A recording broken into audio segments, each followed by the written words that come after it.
Actress Abhinaya இவங்க Mark Antony, ஈசன், நாடோடிகள் மாதிரி சில தமிழ் படங்களில் நடிச்சிருக்காங்க. இது மட்டும் இல்லாது சில தெலுங்கு படம், மலையாள படங்கள் கூட நடிச்சிருக்காங்க. இவங்களுக்கு பிறவியிலேயே காது கேட்காமையும் வாய் பேச முடியாமையும் இருக்குது.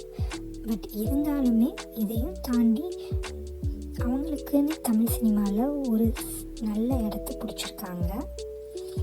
அவங்க இப்போது அவங்களோட என்கேஜ்மெண்ட் ஆயிடுச்சு அப்படின்ற நியூஸை அவங்களோட சோஷியல் மீடியா பேஜில் ஷேர் பண்ணியிருக்காங்க. தன்னோட நீண்ட நாள் காதலரை தான் அவங்க கல்யாணம் பண்ணிக்க போகிறேன் அப்படின்றதையும் அவங்க மென்ஷன் பண்ணியிருக்காங்க. அண்ட் அதை ஒரு இன்டர்வியூவில் கூட லேட்டஸ்ட்டாக சொல்லியிருந்தாங்க. அண்ட் அது யார் அப்படின்றது ரொம்ப சர்ப்ரைஸாக இருந்துச்சு. அண்ட் அதையுமே இப்போது ரிவீல் பண்ணிட்டாங்க. ஸோ இது மாதிரி நிறைய சினிமா அப்டேட்ஸ் இருந்தால் மறக்காமல் இந்த சேனலை சப்ஸ்கிரைப் பண்ணிடுங்க. அப்படியே பெல் பட்டனையும் தட்டி